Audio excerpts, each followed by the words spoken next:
Assalamualaikum warahmatullahi wabarakatuh. Waalaikumsalam warahmatullahi wabarakatuh. Bismillahirrahmanirrahim. Alhamdulillahi rabbil alamin. Wassalatu wassalamu ala asrafil anbiya'i wal mursalin. Sayyidina Muhammadin wa ala alihi wa ashabihi ajma'in. Qala Allah Ta'ala fi kitabil karim. أعوذ بالله من الشيطان الرجيم بسم الله الرحمن الرحيم مثل الذين ينفقون أموالهم في سبيل الله كمثل حبة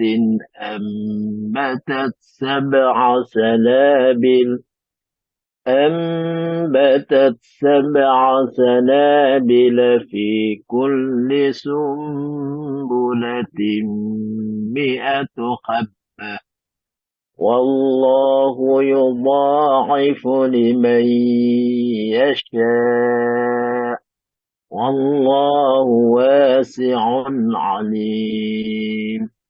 Sadaqallahul alim.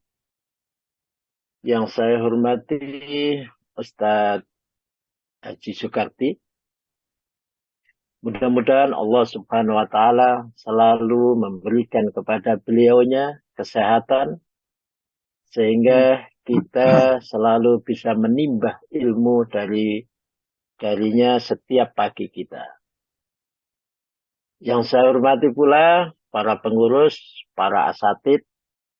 Mudah-mudahan Allah Subhanahu wa Ta'ala memberikan kepada kita semua kesehatan, kecukupan rezeki, dan kesempatan yang banyak untuk selalu belajar, untuk selalu menambah ilmu di pagi hari kita.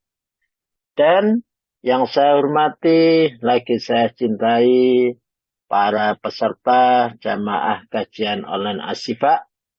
Mudah-mudahan Allah Subhanahu wa Ta'ala selalu memberikan kita kemudahan-kemudahan atas segala urusan, selalu memberikan kita jalan keluar setiap permasalahan, selalu memberikan kita rezeki setiap kebutuhan, selalu memberikan kepada kita ampunan setiap dosa, dan memberikan kepada kita surga saat kematian kita. Amin ya rabbal alamin.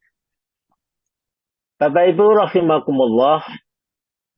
Alhamdulillah pada saat ini kita sampai pada bab 57 tentang qanaah, iffah atau menjaga kebersihan diri dan juga hemat. Nah, bagian yang kedua ini tentang tangan di atas lebih baik daripada tangan di bawah. Tangan di atas lebih baik daripada tangan di bawah. Baik, kita mulai dari ayatnya dulu. مثل الذين ينفقون أموالهم في سبيل الله. Monggo Pak Kotar bisa diartikan. Kayaknya dimut Ustaz itu. Tidak bisa itu.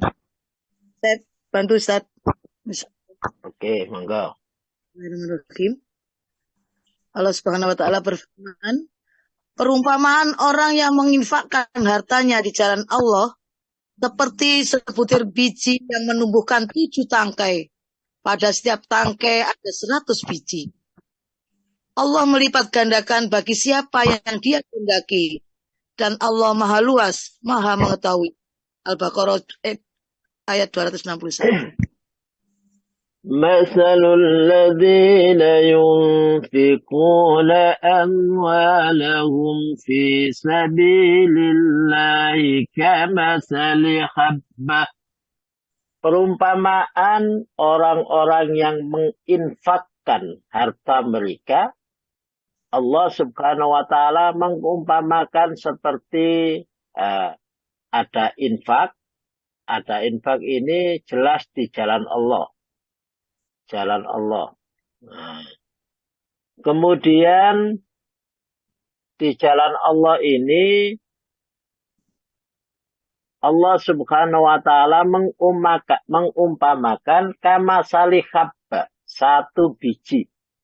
Satu biji itu sab'asana bila fi kulli sumbulatin mi'atu habba. Ya.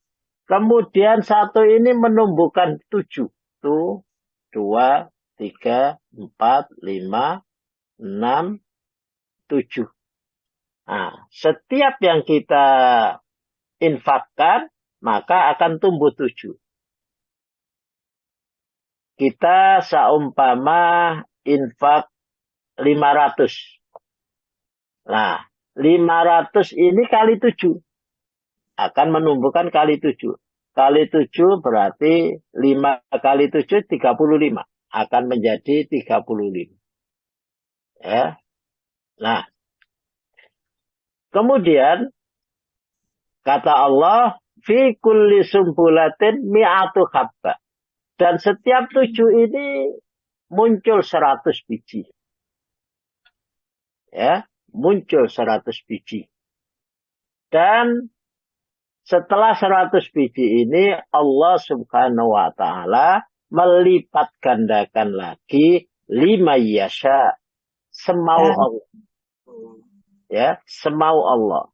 Entah itu dari 100 ini setiap bijinya menjadi, ya nggak mungkin lebih kurang daripada 100 mungkin. Ya, lebih baik, lebih banyak. Ya, ada ayat yang sampai 700. Setiap bijinya sampai 700.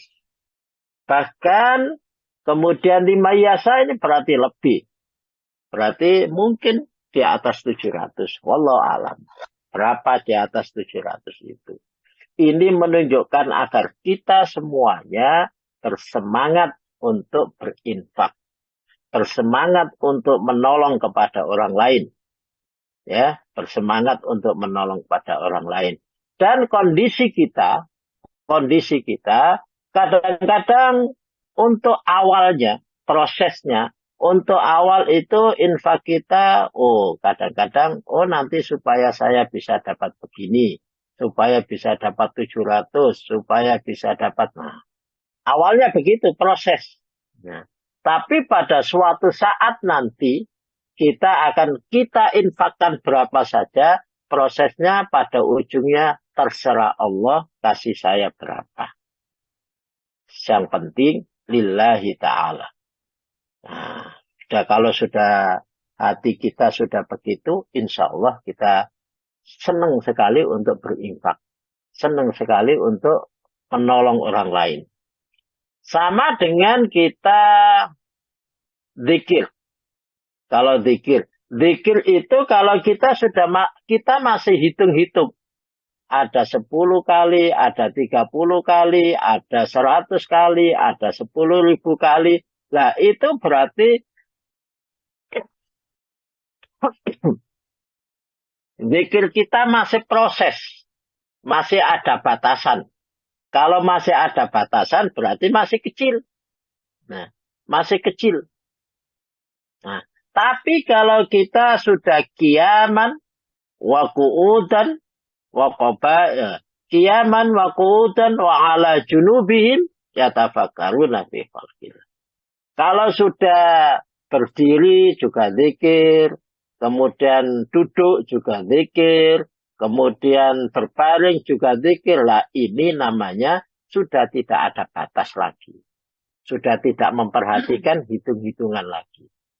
Maka itu sudah hatinya sudah tertata, setiap kali gerak zikir kepada Allah. Nah, begitu juga infak kita. Kalau infak kita sudah tertata, hati kita sudah tertata, setiap melihat orang yang rasanya membutuhkan, kita semangat untuk menolong orang lain. Nah, kemudian Allah mengatakan jangan takut harta kita habis. Karena Allah Subhanahu wa Ta'ala menjanjikan 1 akan menjadi 7 dan 7 setiap satunya menjadi 100. Nah, berarti ada 700. Nah, itu ayat yang harus kita baca. Kita pahami tentang zikir, tentang infak. Kemudian, hadis yang pertama. Ali Nabi sallallahu alaihi wasallam, laisal ghina an kasratil ard, walakinnal ghina ghinan nafs. Ya. Coba diartikan. Bisa. Dari Abu Saleh dan Abu Hurairah, Nabi Shallallahu Alaihi Wasallam beliau bersabda, bukanlah kekayaan itu karena banyaknya harta, akan tetapi kekayaan itu adalah kaya hati. Kaya hati berasal dari memahami ketentuan Allah. Laisal ghina, bukan suatu kekayaan. Kalau kita punya kekayaan, nah, kriteria yang harus kita perhatikan adalah kriteria dari Rasulullah Sallallahu Alaihi Wasallam, bukan kriteria dari kita. Bukan kriteria dari kita. Kalau kriteria dari kita, yang namanya kaya itu punya mobil banyak, lagi mewah, punya uang banyak, bisa beli apa saja, ya, punya segalanya pokoknya, punya segalanya. Tapi kriteria dari Rasulullah, laisal ghina an kasratil ard. Bukan namanya kekayaan. Jadi meskipun kita kumpulkan banyak harta, tetapi kalau kita tidak, kata Rasulullah Sallallahu Alaihi Wasallam, itu bukan namanya kekayaan. Tapi yang namanya ghina adalah walakinnal ghina anin nafs. Nah, yang namanya kekayaan adalah kekayaan hati. Ya. Sebanyak apapun kekayaan kita, tapi kalau hati kita tidak tertata, maka akan menyebabkan bertambah rusaknya kita hidup. Bertambah rusaknya paling dekat ya keluarga kita, anak kita, ya semuanya. Ya. Gara-gara harta itulah, maka kemudian kita menjadi sombong. Kita menjadi sulit diingatkan. Kita menjadi orang yang kadang-kadang berani meninggalkan kewajiban-kewajiban, ya, gara-gara kekayaan itu. Maka jangan sampai tertipu dengan kehidupan dunia. Ya, laibun walahun. Ya, dunia itu hanya mainan saja dan senda gurau. Ada ayat yang lain, mata'un ghurur. Dunia itu adalah kenikmatan-kenikmatan yang menipu. Baik, kita lanjutkan. Nah, coba diartikan dulu, Bu. Gesat.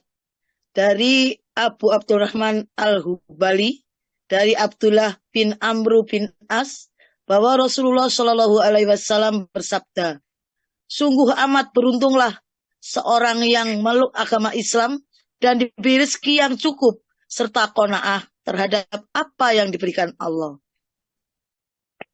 Baik.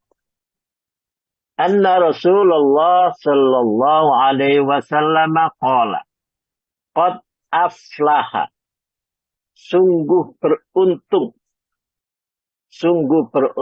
man aslama, orang yang berislam, orang yang memeluk agama Islam. Nah, kriteria pertama ini kita sudah masuk di dalamnya. Ya, kita sudah masuk di dalamnya. Kita sudah bersahadat, kita sudah melaksanakan sholat, bahkan mungkin kita sudah ada yang haji. Berarti rukun Islam sudah kita penuhi. Ya, rukun Islam sudah kita penuhi. Kita masuk di situ. Nah, maka yang kedua, warazaqo kafafan, Dan beruntunglah orang Islam yang diberikan rezeki cukup. Cukup itu bukan banyak. Bukan kasratul rizki. Bukan banyaknya rezeki, tapi cukup.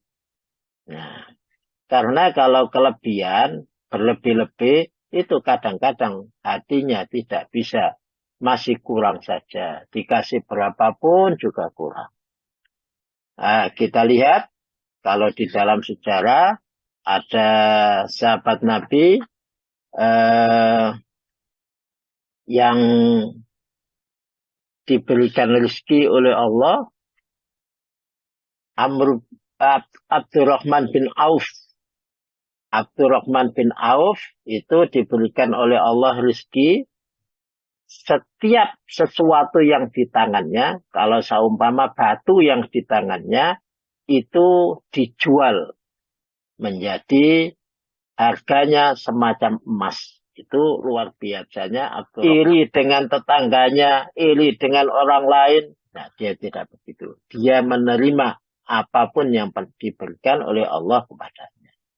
Dia tidak suka minta-minta. Ya. Dia juga suka minta-minta. Ya, tetap sebagai orang Islam, tetap berusaha untuk bekerja. Tetap berusaha untuk mendapatkan rezeki dari Allah.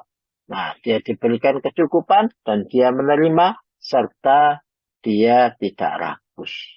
Nah, maka orang yang demikian ini, kata Rasulullah Sallallahu Alaihi Wasallam, qad aflaha, sungguh beruntung, ya, sungguh beruntung.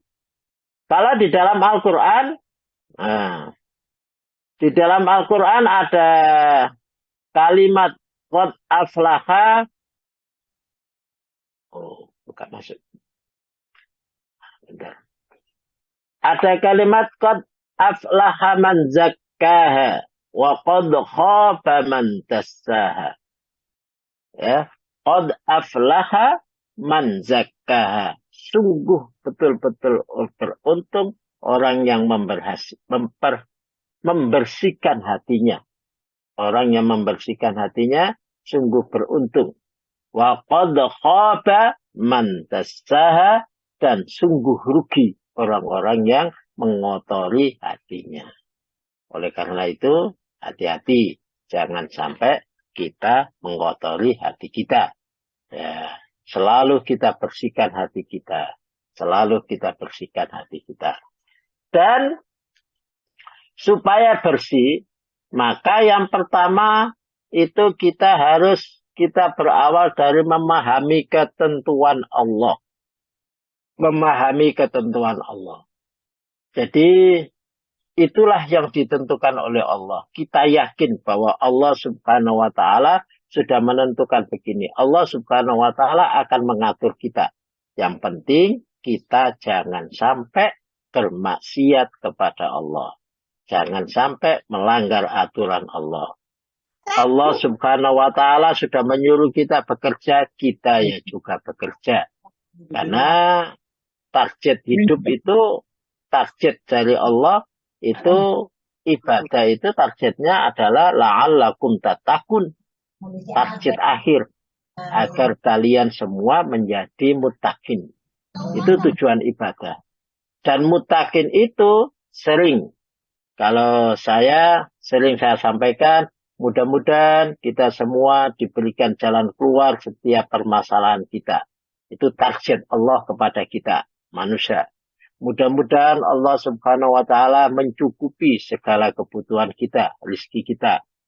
Mudah-mudahan Allah Subhanahu wa Ta'ala memberikan kemudahan atas segala urusan. Mudah-mudahan Allah mengampuni atas segala dosa. Mudah-mudahan Allah menempatkan kita di surga saat kita kematian. Nah, itu adalah target ibadah. Ya ayyuhan nasu ubudu rabbakumul ladzi khalaqakum walladzina min qablikum la'allakum tattaqun. Nah, target Allah Subhanahu wa Ta'ala kepada kita adalah tattaqun. Dan tattaqun ini ada 5. Ya, ada 5. Yang pertama adalah makhraja. jalan keluar setiap permasalahan. Yang kedua adalah rizki setiap kebutuhan. Yang ketiga adalah kemudahan setiap urusan. Yang keempat adalah ampunan setiap dosa. Dan yang kelima adalah surga saat kita kembali. Nah, ini yang selalu kita minta kepada Allah. Selalu kita menjadi target yang diinginkan oleh Allah. Dan target ini, tak takut ini adalah derajat yang paling mulia di sisi Allah. Inna akramakum indallahi atqakum. Maka kita disuruh berusaha sekuat kemampuan kita untuk mencari derajat yang paling tinggi di sisi Allah Subhanahu wa Ta'ala. Baik.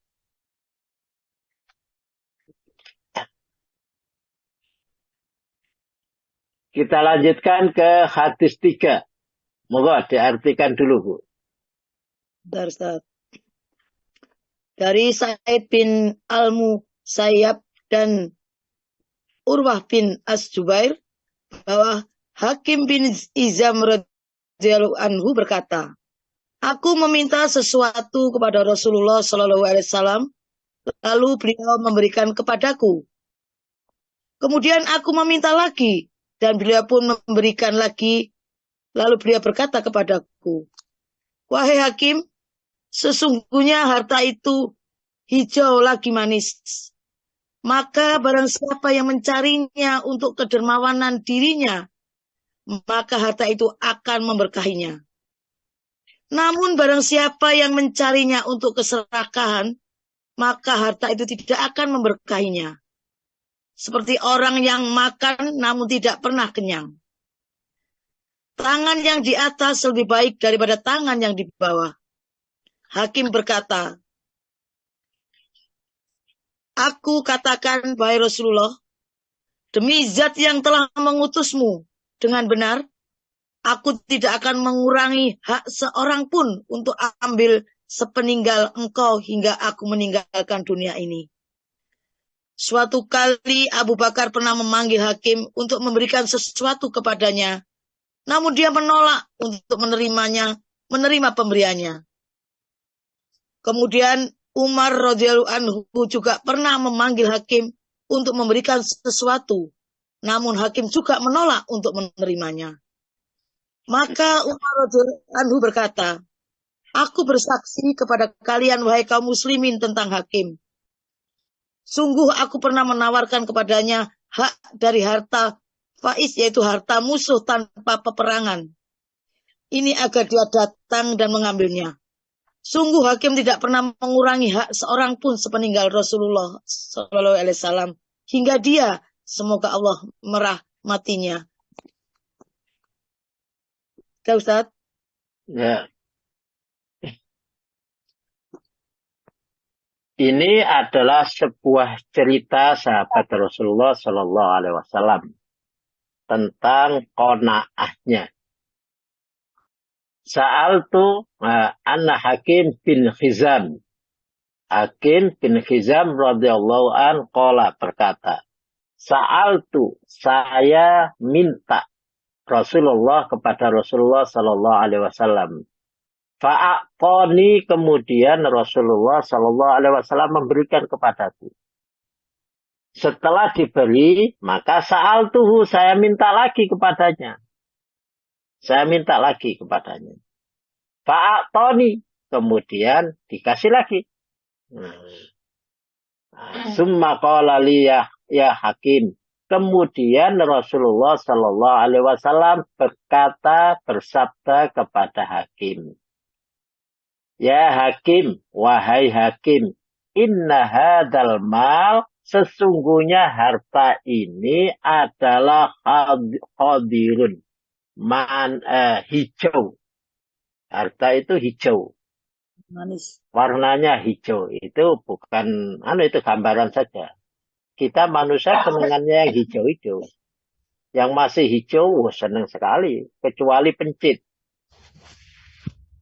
Nah, kalau kita pencit kadang-kadang nggak suka yang hijau, suka yang matang. Nah, tapi kalau harta itu warnanya hijau, karena hijau senang sekali. Nah, Hulwun lagi manis. Bayangkan, hijau dan manis. Wah, luar biasa. Hijau dan manis.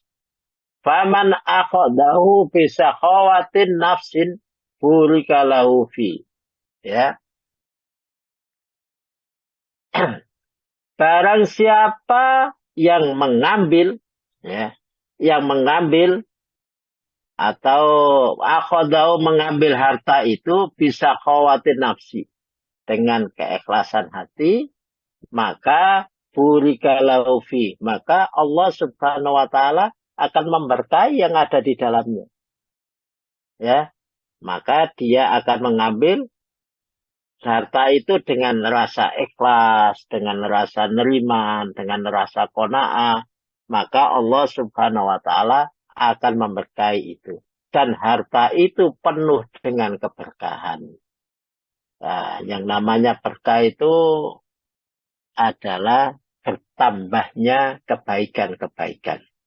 Jadi harta itu betul-betul barokah, tambah baik. Kita gunakan berkembang lagi baik. Nah, itu kata Rasulullah.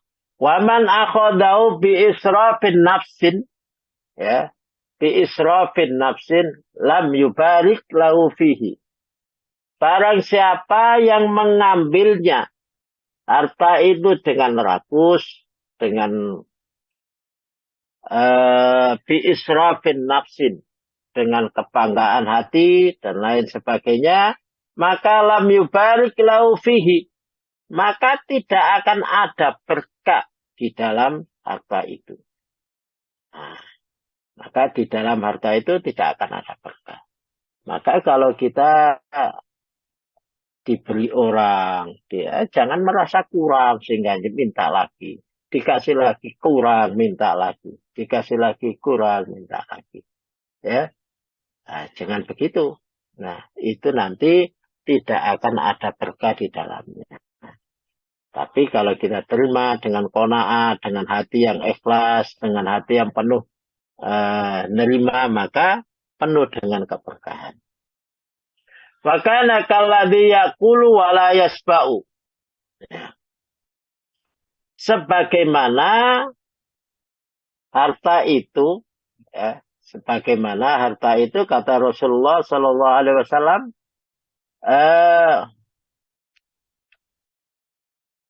bagaikan yang makan, kemudian tidak pernah kenyang. Wala yasba'u, dan tidak pernah kenyang. Yaqulu wala yasba'u, makan dan tidak pernah kenyang. Ya, dikasih makan ini ya, tapi nggak pernah kenyang. Kemudian Rasulullah melanjutkan hadisnya, melanjutkan sabdanya, wal yadul ulya khairum minal yadis sufla. Tangan yang di atas itu lebih baik daripada tangan yang di bawah. Ini menunjukkan memberi itu lebih baik daripada menerima. Jadi memberi lebih baik daripada yang menerima. Jangan kemudian kita kadang-kadang guyonannya memberi tapi tangannya di bawah. Kemudian tangan di atas ngambil. Nah, jangan. Tapi ini adalah gambarannya tangan yang memberi itu lebih baik daripada tangan yang di bawah, daripada yang minta. Kemudian setelah Rasulullah Sallallahu Alaihi Wasallam mengingatkan kepada hakim bahwa harta itu adalah hijau, harta itu hijau dan manis, rasanya ingin, mata itu ingin sekali mengambil, ingin lagi, bagaikan orang yang makan tapi tidak kenyang-kenyang, ya.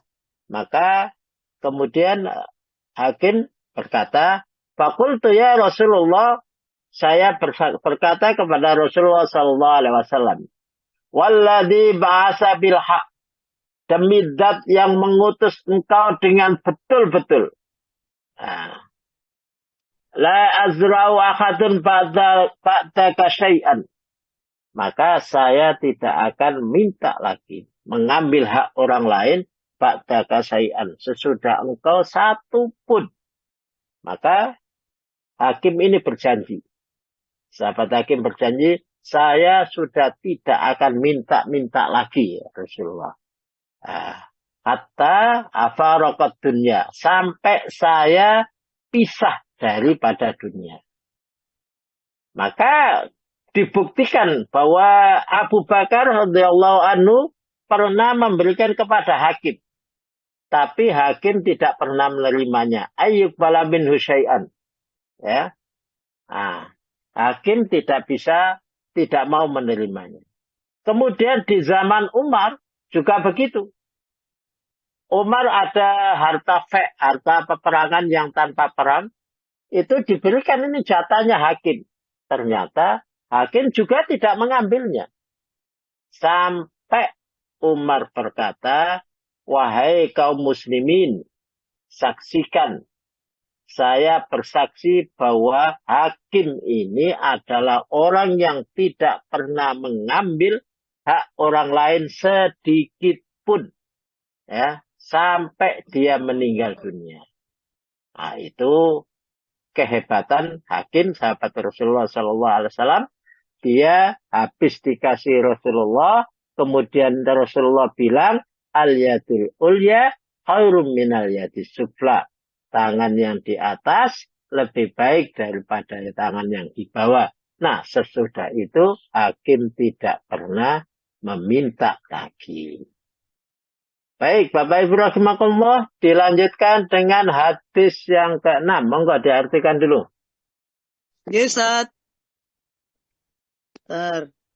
Dari Abu Hurairah, dari Nabi Shallallahu Alaihi Wasallam, beliau bersabda, sebaik-baik sedekah adalah sedekah yang dilakukan setelah kecukupan dan tangannya di atas adalah lebih baik dari tangan di bawah.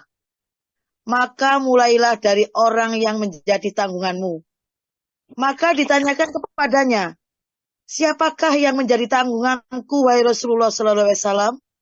Beliau bersabda, istrimu adalah orang yang menjadi tanggunganmu. Yang ia berkata, berilah makan kepadaku. Jika tidak, maka ceraikanlah aku. Dan budak wanitamu yang berkata, berilah makan kepadaku. Setelah itu, perintahkanlah aku untuk bekerja. Dan anakmu yang berkata, kepada siapa engkau tinggalkan aku? Baik. Juga anak. An Abi Hurairah anin Nabi sallallahu alaihi wasallam. Dari Abi Hurairah dari Nabi sallallahu alaihi wasallam. Khairus sedekah. Sedekah terbaik. Ya, sebaik-baik sedekah. Jadi sedekah yang terbaik. Nah, yang terbaik itu untuk siapa? Maka minna min kulli dhahrin gina. Nah, saatnya yang pertama, bagaimana saat sedekah terbaik? Nah, saat sedekah terbaik itu adalah sudah tampak kepadamu, tampak gina, tampak kaya, atau tampak tidak membutuhkan. Allah itu adalah mempunyai sifat al-ghaniyu. Al-ghaniyu itu gina. Kaya. Nah, kaya itu apa? Kaya itu punya tapi dia tidak butuh. Punya tapi dia tidak butuh. Dan Allah Maha Rahman dan Rahim, Maha menerima doa. Maka mintalah kepada Allah. Allah pasti punya dan dia tidak butuh. Karena Allah pasti punya dan dia tidak butuh, maka Allah pasti mengasihi. Allah pasti akan ngasih kepada kita yang kita minta. Nah, kata Rasulullah, kalau kita sudah tampak kaya, sudah tampak nggak butuh, maka itu sedekah yang terbaik. Bukan berarti semua punya. Semua punya. Contoh paling gampang, kita punya pakaian. Pakaian ini sudah tidak kita butuhkan. Tampak tidak kita butuhkan. Sehingga tidak perlu kita tumpuk-tumpuk di lemari kita. Ya, maka kelihatannya meskipun masih baik, meskipun kalau sudah tidak begitu butuh, ya itu sedekah yang terbaik. Saat terbaik kita bersedekah adalah saat kita mempunyai dan tidak butuh. Saat kita jalan, seumpama jalan, ternyata ada orang membutuhkan kita. Ada orang yang seakan-akan membutuhkan. Kita punya uang. Dan uang itu kita terasa nggak begitu butuh saat itu, maka kita berikan sebagian. Nah, saat kita punya itulah, dan kita termasuk saat sedekah yang terbaik. Ya. Kemudian Rasulullah Shallallahu Alaihi Wasallam melanjutkan, wal yadul ulya khairum minal yadis sufla. Tangan yang di atas itu lebih baik daripada tangan yang di bawah. Memberi itu lebih baik daripada menerima. Memberi lebih baik pada badan yang menerima. Kemudian sedekah itu kepada siapa? Wa abda'u biman ta'ulu. Mulailah dengan orang yang menjadi tanggunganmu. Wa abda'u biman ta'ulu. Memulai dari orang yang menjadi tanggungan kita. Kemudian para sahabat bertanya, bagilah man a'ul. Ya Rasulullah, siapa yang menjadi tanggungan kita? Siapa yang menjadi tanggungan kita? Maka tanggungan kita itu adalah satu. Qala Rasulullah, berkata Rasulullah, imra'atuk. Yang pertama adalah wanitamu. Jadi bersedekah yang pertama kali, yang terbaik adalah kepada wanitamu. Kepada wanitamu ya, kepada istrimu. Mimman takul dari orang yang berkata, istrimu itu berkata, At-imuni, berilah saya makan. Kalau tidak, ya ceraikan saja saya. Nah, kalau sudah begitu, ya itulah yang terbaik. Ya, beri saya makan. Kalau tidak, ya sudah ceraikan saja. Nah, itu sedekah yang terbaik kepada orang tua, kepada orang yang terdekat, yang menjadi tanggungan kita. Pertama adalah istri kita. Nah, kemudian wajar itu katakul. Ya. Wajar itu katakul at-imuni wasta'milni.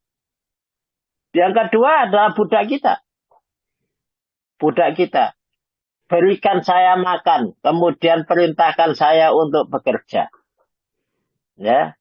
Atau mungkin pegawai kita, ya, gaji saya, nanti saya akan bekerja.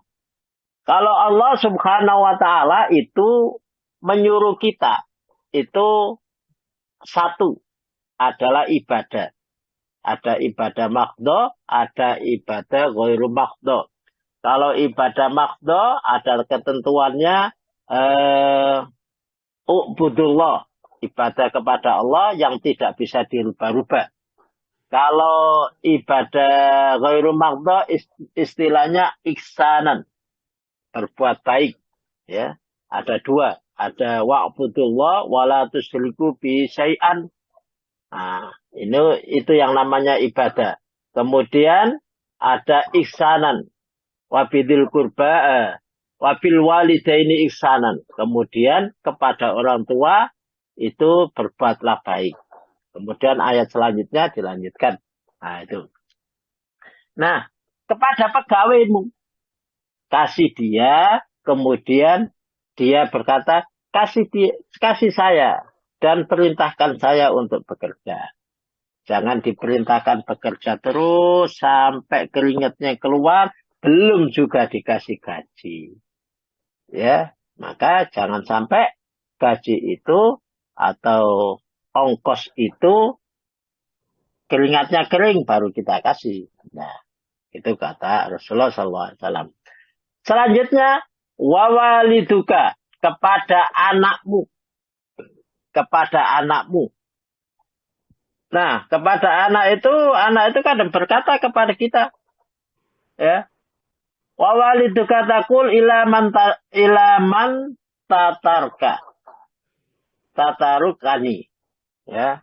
Kepada siapa aku kamu tinggalkan? Nah, jangan sampai kita meninggalkan anak-anak kita dalam kondisi lemah, ya, dalam kondisi lemah. Maka tinggalkanlah kepada anak-anak kita dalam kondisi kecukupan. Nah, itu. Jadi yang pertama kepada istri, yang kedua kepada pegawai, yang ketiga kepada anak-anak kita. Ya, kepada anak-anak kita. Ini orang yang istilahnya taul, orang yang dekat dari kita. Kemudian, nah, kalau di ayatnya sedekah itu kata Allah, ya ayyuhalladzina amanu anfiqu mimma razaqnakum min qabli an ya'tiya yawmun la bay'un fihi wala qullatun wala syafa'ah wal kafiruna humudz zalimun. Monggo diartikan. Yes, wahai orang-orang yang beriman, infakkanlah sebagian dari rezeki yang telah kami berikan kepadamu sebelum datang hari ketika tidak ada lagi jual beli, tidak ada lagi persahabatan, dan tidak ada lagi syafaat. Orang yang zalim. Al-Baqarah ayat 254. Ya ayyuhalladzina amanu, wahai orang-orang yang beriman, kita semua mengaku beriman dan kita akan marah, hati kita akan merasa jengkel jikalau ada orang mengatakan kepada kita tidak punya iman. Penjene gak duwe iman ya apa maneh? Angel menjene gak duwe iman itu ya angel. Wis angel kandhanane. Maka kemudian setelah dipanggil oleh Allah ya ayyuhalladzina amanu, maka Allah Subhanahu wa taala memerintahkan. Nah, ini panggilan khusus kalau kepada amanu itu. Amanu itu kalau Allah Subhanahu wa taala zat yang maha tinggi, maha segala-galanya, kemudian mengundang orang, ternyata yang banyak diundang itu adalah ya ayyuhalladzina amanu, orang-orang yang beriman. Itu banyak diundang Allah. Ada 89 kali. Insya Allah, Allah mengundang orang-orang yang beriman ini. Nah, orang kafir itu tidak pernah diundang oleh Allah sama sekali. Tidak pernah dipanggil oleh Allah. Hanya dipanggil dalam Al-Quran itu ada satu kali. Qul ya ayyuhal kafirun. Nah, ini pun Allah Subhanahu wa taala tidak memanggil langsung lewat Rasulullah Muhammad. Katakan kepada orang-orang kafir itu, ya ayyuhal kafirun. Nah, begitu. Tapi oleh orang-orang yang beriman langsung, tidak pakai qul ya ayyuhal kafirun. Kepada qul ya ayyuhalladzina amanu tidak begitu. Tapi langsung ya ayyuhalladzina amanu. Allah Subhanahu wa taala memanggil langsung. Memanggil langsung itu menunjukkan betapa pedulinya Allah kepada orang-orang mukmin. Betapa sayangnya Allah kepada orang mukmin. Nah, kemudian setelah dipanggil itu ada perintahnya. Anfiku, berinfaklah. Berinfaklah. Jadi infak itu sebagaimana tadi ayat diumpamakan 1 menjadi 700, menjadi 7 setiap satunya menjadi 100. Untuk akan begitu. Supaya kita mendapatkan rezeki yang ujungnya adalah setiap kebutuhan kita akan dicukupi oleh Allah. Ini adalah akibat terakhir, setiap kebutuhan kita dicukupi oleh Allah. Nah, perintahnya diantaranya adalah anfiku mimma razaqnakum. Berinfaklah kalian mimma rozaknakum. Di situ ada mimma rozaknakum. Itu menunjukkan apapun yang kita miliki, kekayaan sebanyak apapun yang kita miliki, itu datangnya dari Allah. Semuanya itu kami rizkikan kepadamu. Nah, kamu hanya lewat saja. Ya, harta itu kamu hanya lewat. Kalau kamu simpan, oh kamu akan jadi rugi sendiri. Kenapa? Min qabli ayyatiya yaumul la bai'un fihi wala khullatun wala syafa'ah. Ya. Sebelum ayyatiya datang yaumul la bai'un. Ya, hari yang tidak bisa transaksi. Ya. Meskipun uangnya banyak, tapi tidak bisa ditransaksikan. Ya, mungkin hari kiamat. Kalau di hari kiamat. Kalau hari kita, mungkin hari saat kita tua atau sudah sakit. Sudah sakit-sakitan. Meskipun uangnya banyak, mau membeli kesehatan kita kadang-kadang nggak boleh makan ini, nggak boleh ini. Ya, uangnya banyak, tapi kadang-kadang makannya dijatah. Pagi hanya makan jagung. Atau makan gedang kepok saja. Tidak boleh lebih. Siangnya makan kentang. Oh, diatur makannya. Tapi uangnya banyak. Kalau bisa dibelikan es dawet gitu mungkin sak Surabaya kelem. Tapi itu tidak bisa. La bai'un fihi wala khullatun. Ya. Kemudian tidak ada lagi persahabatan. Ya, tidak ada lagi persahabatan. Ya, temannya ya sudah tidak bisa menolong. Ya, apa diapakan ya sudah nggak bisa. Ya. Meskipun harta kita banyak, ya sudah. Wala syafa'ah, apalagi sudah tidak ada pertolongan lagi. Maka jangan Allah Subhanahu wa taala memerintahkan kita banyak berinfak supaya teman kita juga menjadi teman yang baik selamanya, menjadi syafaat selalu menolong kita dalam kondisi apapun. Ya. Nah, ujung ayat ini wal kafiruna, orang-orang yang tidak mau berinfak itu maka disebut dengan kafir. Wal kafiruna, dan orang-orang kafir yang menolak untuk berinfak, zalimun, mereka itu orang-orang yang zalim. Bagaimana tidak zalim? Rizkinya mimma rozaknakum, dari saya, dari Allah, tapi tak berikan kepada kalian. Nah, kalian tidak mau menginfakkan. Nah, itu. Maka disebut dengan menolak menginfakkan, itu disebut dengan kafir. Perbuatannya itu disebut dengan zalim. Ya. Jadi wal kafiruna humud zalimun. Ya. Nah, kemudian Allah Subhanahu wa taala berfirman, monggo diartikan. Ustaz. Dan perumpamaan orang yang menginfakkan hartanya untuk mencari ridha Allah dan untuk memperteguh jiwa mereka seperti sebuah kebun yang terletak di dataran tinggi yang disiram oleh hujan lebat. Maka kebun itu menghasilkan buah-buahan 2 kali lipat. Jika hujan lebat tidak menyiraminya, maka kebun pun memadai. Allah Maha melihat apa yang kamu kerjakan. Al-Baqarah 265. وَمَثَلُ الَّذِينَ يُنْفِقُونَ أَمْوَالَهُمُ ابْتِغَاءَ مَرْضَاتِ اللَّهِ. Kalau yang tadi pertama, perumpamaan infak. Tidak ada kalimat ibtigha'a mardhatillah. Jadi infak saja, siapapun yang berinfak, maka Allah Subhanahu wa taala memberikan hasil sampai 700. Sampai Allah tidak sekehendak Allah. Tapi kalau orang yang menginfakkan, nah ini ada ibtigha'a mardhatillah, mencari ridha Allah. Jadi ada yang tidak dengan mencari ridha Allah, ada yang mencari ridha Allah.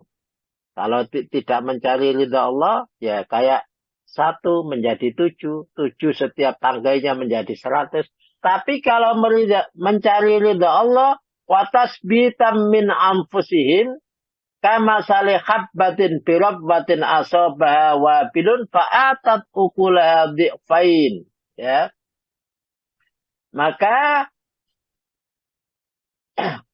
setelah mencari ridha Allah, watasbitan, dan kemudian dia menetapkan, ya, menetapkan min anfusihim di dalam hatinya.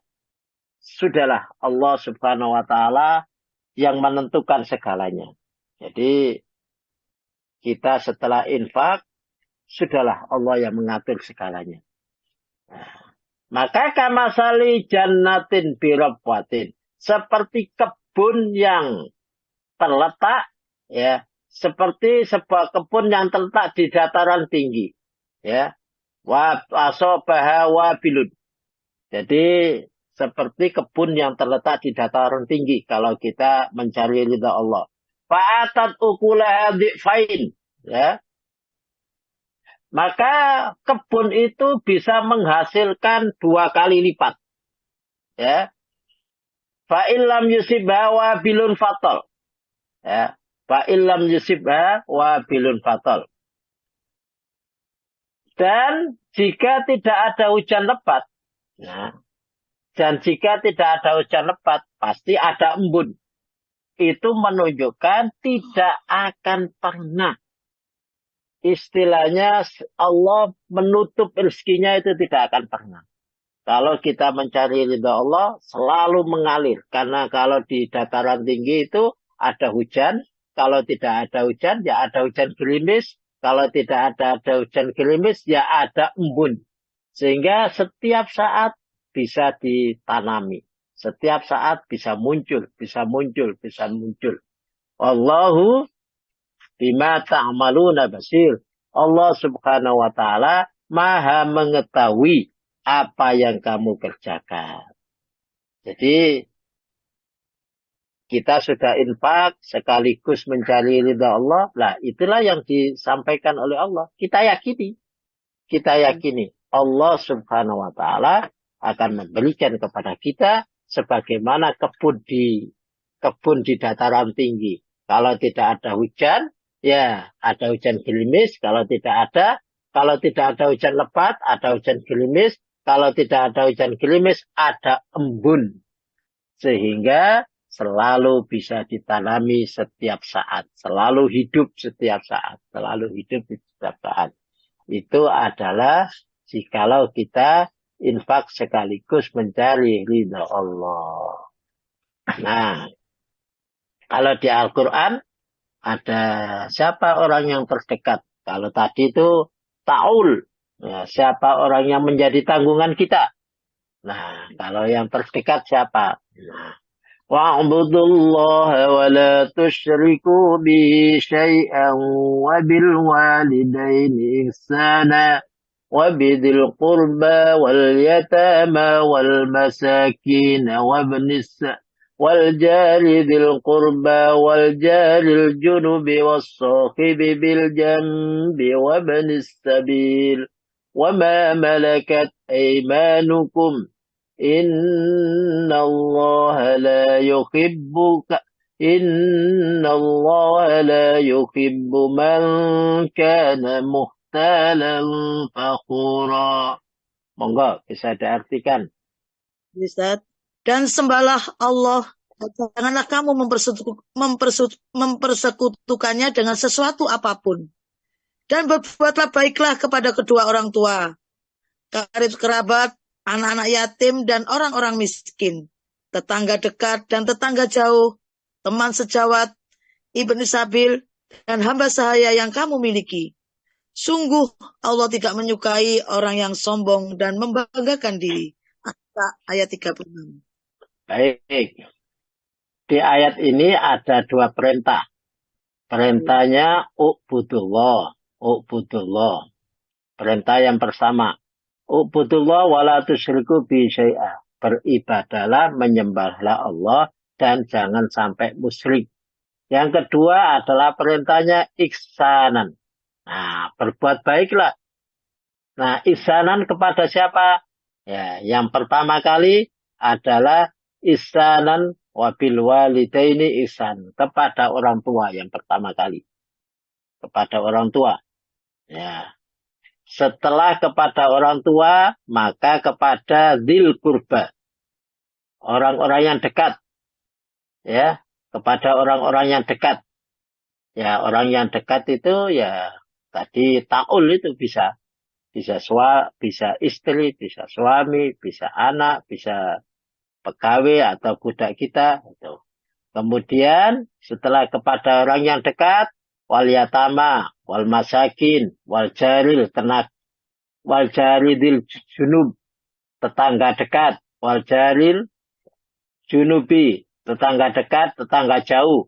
Kemudian teman dekat dan teman jauh. Wa benis sabil, wa ma malakat aimanukum, innallaha la yuhibbu mukhtalan fakhura.